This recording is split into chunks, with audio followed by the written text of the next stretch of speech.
All right, friends, we are back with part 2 of diagnosing the problems of your business. The first one was aired on March 1st. So if you haven't caught that, I highly recommend that you pause this and you head back over to your favorite podcast player and you listen to the first episode. It will help you to really understand what we're talking about.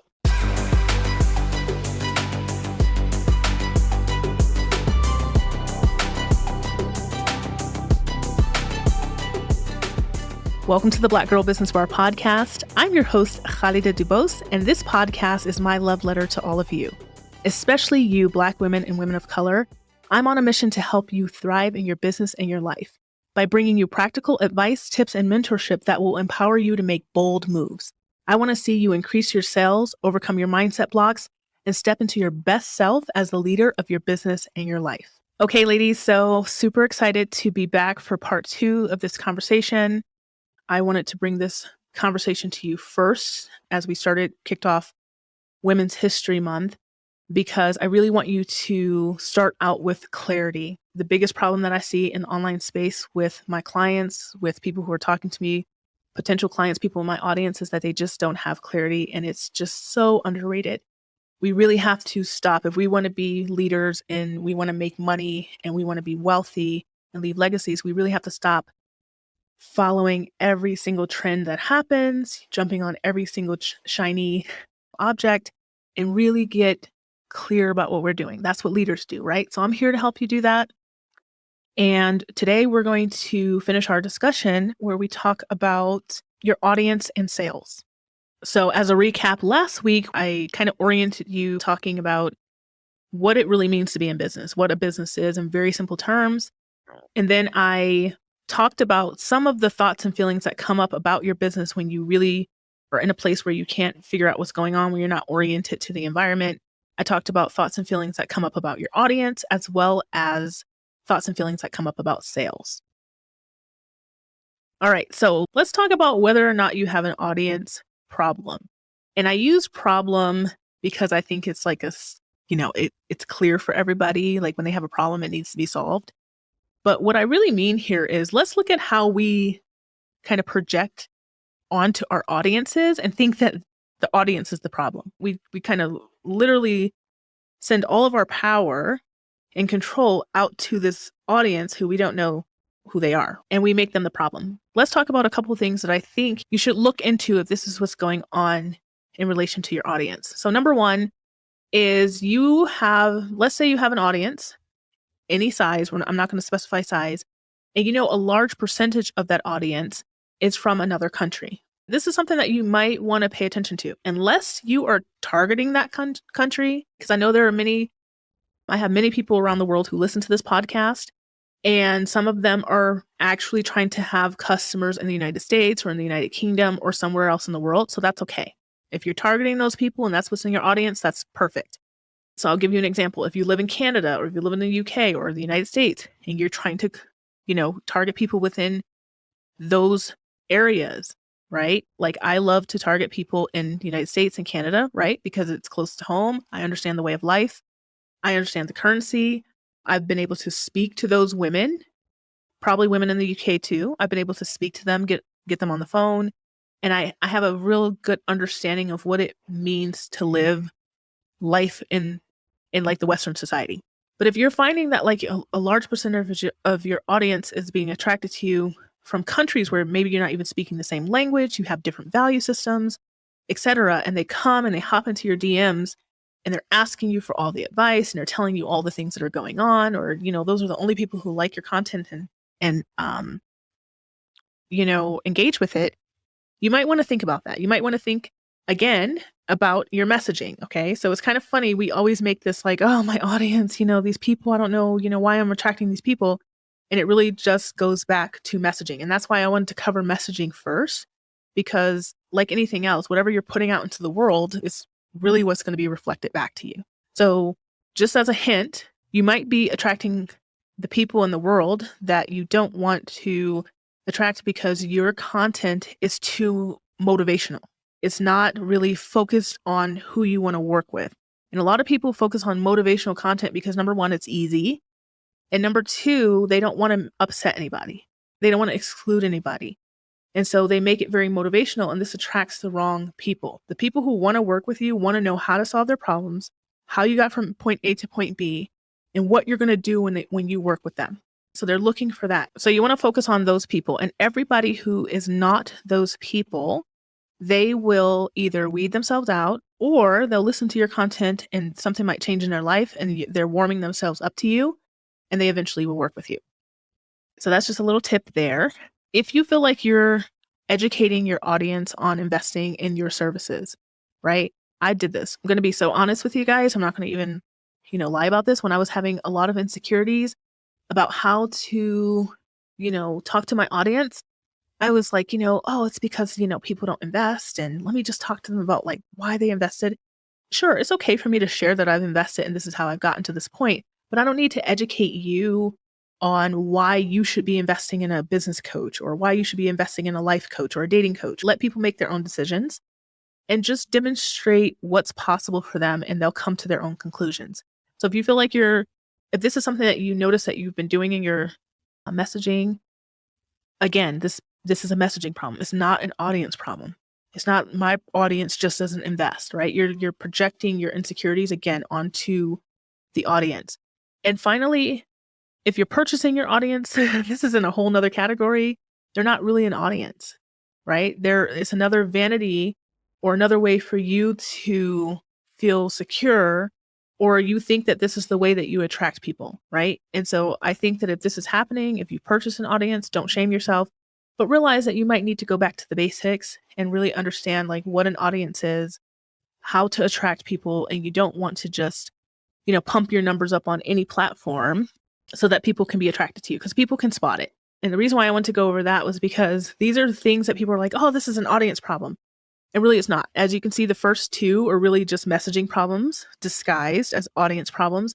And the last one's a you problem, right? It's more of an integrity thing, more of a like, maybe you tried to take a shortcut and you need to go back to the basics. So what's really happening here is even with an audience of any size, 100 people to 1,000 people to, tens of thousands of people, you have potential customers. Those customers might need to warm themselves up to you. You could have 100 people and you might only have 5 customers in there, but this is still very valuable because they're going to teach you something about the other people that you want to attract who are similar to them.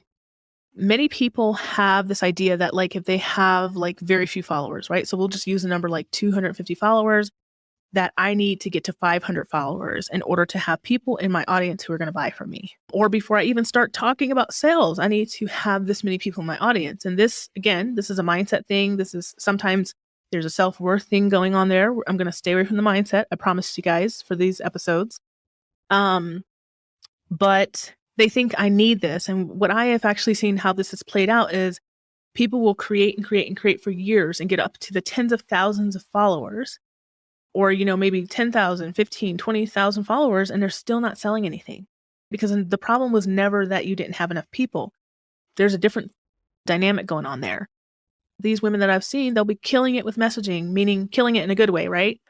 They'll be doing so well with messaging. They're offering the value, but they're still focusing on growing the audience. They're still focusing on getting more reach instead of honing other skills, which could potentially help their business move forward, like their sales skills. You don't have an audience problem here. The audience is here. They're waiting. So finally, I think, right? Nobody ever said this to me, but I heard people say things to me in different ways. And what came to my mind was a lot of people just expect that they put out valuable content, that they have the numbers, that their page looks beautiful, and that people are just going to knock on their DMs and say, hey, could you just send me your payment link?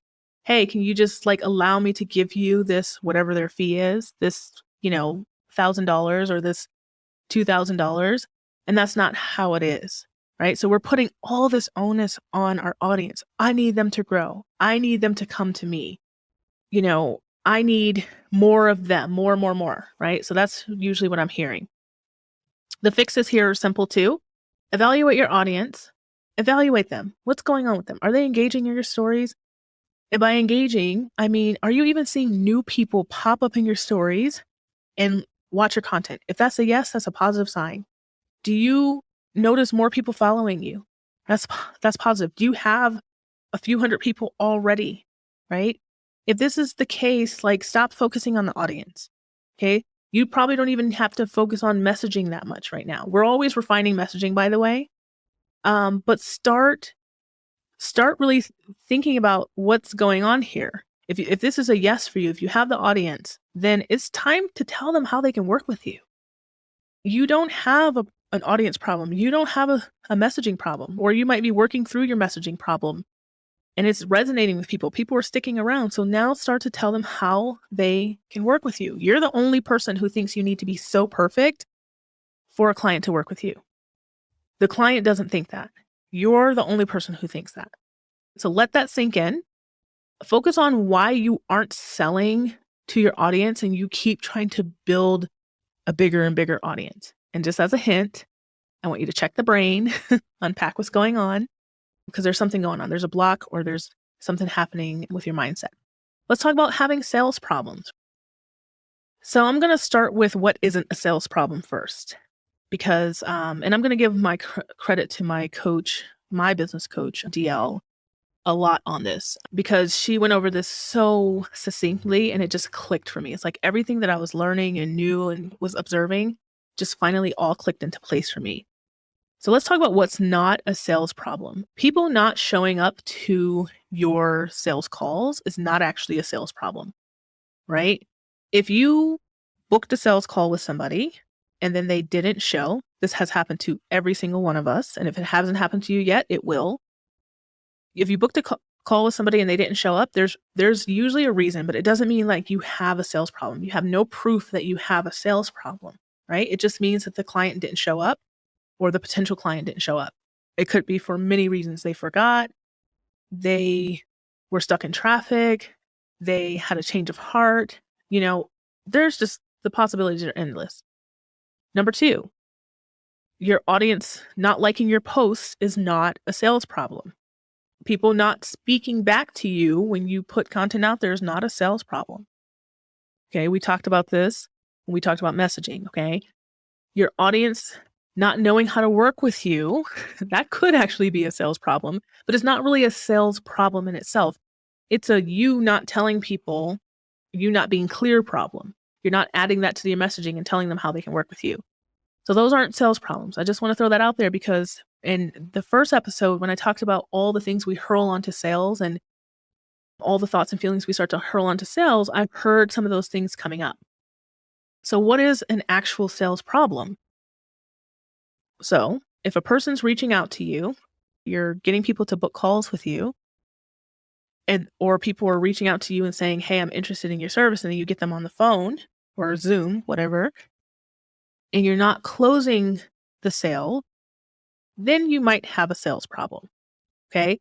But I want to be very clear here. If you hopped on 10 sales calls in the last 2 months and you closed 8 of them, you don't have a sales problem, right? You don't have a sales problem. If you hopped on 10 calls in the last 2 months and you closed 1, then you might have a sales problem, right? And what the real problem there is that you don't understand how to convert. You don't understand how to convert the call into a yes. So all the stories usually flood in about like how that person wasn't going to invest or how they thought something else about you or how you didn't want to be pushy, right? And you start making all the excuses, bringing out all the alibis as to why it didn't happen. And the reality is that it could be as simple as that you just don't have the skills yet. You could be doing things in your coaching calls.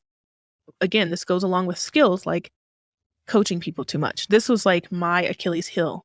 I would coach people in calls, and there's a mindset thing under that too. But I would coach people so that they could see my value. So you could be doing things like that. You don't know how to run a sales call properly. You don't really understand what the sales call is all about and how to make it smooth. And this is further compacted by the fact that sometimes we have multiple coaches throughout our business journey and they might teach things differently. What it really comes down to is really figuring out what resonates with you, practicing that, and then practicing, i.e. by getting onto calls and seeing if it works for the client, figuring out what is that thing that works for you and just doing that over and over and converting your clients. That is what a sales problem is when you actually have people interested in sales, they get on the calls with you and you don't know how to convert them. I'm going to leave it at that. That's a simple sales problem. It's not when people don't get on the call with you. If people aren't getting on the calls with you, that's not a sales problem. There's a problem. You need to figure out why they're not getting on the call with you and not make it into sales. All right. If any of this resonated with you and you're still trying to figure out how you're going to work through these issues, I would love to have a conversation with you. We'll leave the link in the bio. You can book a sales call with me and we can talk about how one-to-one coaching can help you with the specific problem that you're dealing with in your business. Thank you so much for hanging out and listening to the Black Girl Business Bar podcast in part 2 of this episode. If you haven't already, hit that follow or subscribe button so you never miss an episode. We would also be grateful to you if you review the podcast on Apple Podcasts so other women of color can find it and get this amazing value. If you found today's episode helpful or had any aha moments, no matter how big or small, I invite you to reach out to me personally at khalida@blackgirlbusinessbar.com. And as always, my friend, we are dropping episodes every Tuesday, and we can't wait to see you back then.